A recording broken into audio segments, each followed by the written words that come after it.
Hey guys, it's me, Steve WB. Welcome back to my channel, and today we are doing DJI Osmo Action versus GoPro Hero 8 Stability Test 2.0. And of course, we're going to redo it on the lawnmower again. And in case you're wondering why am I redoing the stability test, is because one of my buddies on YouTube, Drone Junkie QC, check out his channel if you want to. He has some really cool drone videos. He says, dude, I've got the Hero 8. You had to have had the stabilization turned off. There's no way it's that bad. So let's redo it. Make sure the stabilization is on both cameras and that the Hero 8 is on boost. Let's do it and see which one's best. Again. All right, so now we're looking at the back of both cameras. You can see that on the Osmo Action, it's at 2.7K, 30 frames a second, Cine-like with rock steady on. The GoPro Hero 8 is 2.7K, 30 frames a second, and with the boost on. So we have rock steady on here, and we have the boost on here. The only thing left to do is to get on the mower. We'll just do one circle and see which one's more stable. Let's check it out.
Okay, so that test, as you know, is in 2.7K at 30 frames a second, and we made sure boost was on them both.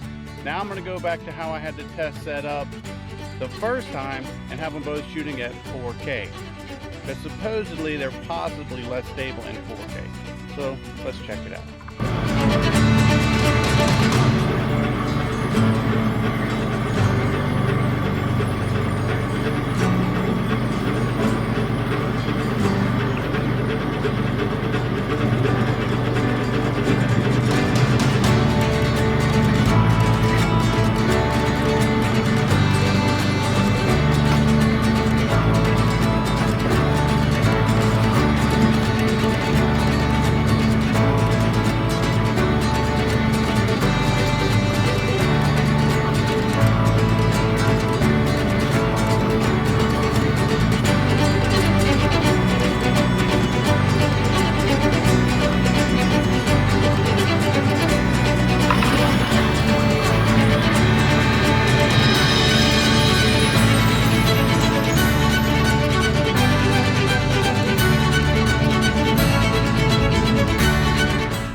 Okay, so that got pretty rough. Okay, so who do you think looked better? The DJI Osmo Action or the GoPro Hero 8? Which one was more stable? In my opinion, after looking at the footage, I think the Osmo Action has a better picture, a cleaner look. But as far as stabilization goes, I think they were pretty much tied. So in my first video, I probably did not have the boost on, and I will make corrections in the description on that video. So just drop a comment down below, tell me what you think. I'm Steve WB, and I'm out.